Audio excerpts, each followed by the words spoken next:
역사에 남을 사진 한 장이 탄생했습니다. 지난 13일 펜실베니아주에서 열린 도널드 트럼프 미국 공화당 대선 후보의 유세 현장에서 발생한 총격 사건을 담은 사진 한 장이 연일 화제입니다.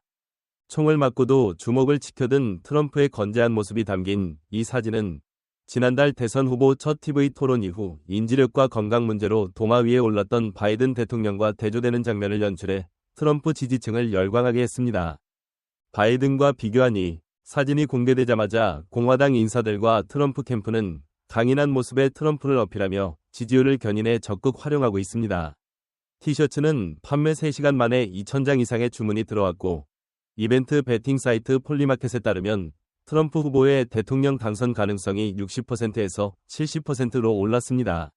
지지층의 결속은 물론 트럼프에게 미적지근했던 중도층의 마음마저 사로잡을 것이라는 관측도 나오고 있습니다. 한국에는 어떤 영향이 트럼프의 백악관 탈환이 현실이 된다면 우리나라에는 어떤 일이 벌어질까요? 전문가들은 트럼프의 당선이 국내 대출금리에 영향을 끼칠 수 있다고 말합니다. 현재 미국의 재정 적자는 역대 최고 수준입니다. 바이든과 트럼프는 정반대의 공약을 내세우고 있습니다. 바이든은 부유층과 대기업에 더 많은 세금을 부과해 재정 적자를 줄이겠다는 입장이며 트럼프는 세금을 감면해줘야 경제가 살아난다는 입장입니다. 세금을 감면하는 정책은 빚을 내지 않고는 실현이 어렵습니다. 트럼프 정부는 국채 발행을 늘릴 가능성이 큽니다. 이는 국채 가격을 떨어뜨려 국채 금리 상승으로 이어질 수 있는데요. 문제는 여기서 발생합니다. 미 국채 금리가 국내 대출 금리의 기준이 되는 국내 은행채 금리와 연동되는 경향이 있어 미 국채 금리가 올라가면 국내 대출 이자가 오를 수 있습니다. 수출 타격도 있을 수 있다. 트럼프의 선거 공약인 아젠다 47의 특징은 미국 우선주의입니다. 철저한 경제 논리에 입각해 미국의 국익을 최대화하겠다는 것입니다. 이를 잘 보여주는 공약 중 하나가 관세 인상입니다. 트럼프는 수입품에 10%의 관세를 부과하고 중국산 수입품에는 60%의 관세를 부과하겠다는 공약을 내걸었습니다.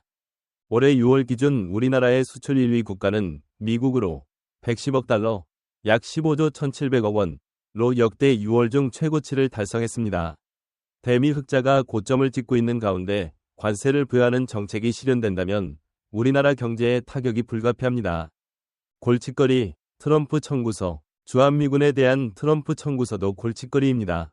트럼프 대통령은 지난 4월 30일 타임 인터뷰에서 한국이 우리를 제대로 대우하기를 원한다. 왜 우리가 누군가를 지켜줘야 하냐? 그들은 매우 부유한 나라인데 왜 지불하지 않으려고 하냐? 고 말했습니다. 현재 한국과 미국은 정기적으로 방위비 분담 특별협정을 체결해 주한미군 주둔 비용을 부담하고 있습니다.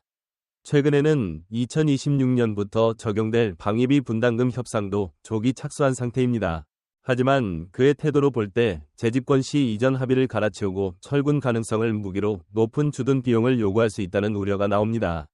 물론 트럼프가 뱉는 강한 말들에 비해 트럼프 행정부의 공약 이행률은 오바마와 바이든 행정부에 비해 낮은 편이긴 합니다만 사진 한 장으로 지지층의 마음을 단단히 사로잡은 지금 그의 백악관 복귀가 국제사회에 어떤 영향을 끼칠지 생각해봐야겠습니다.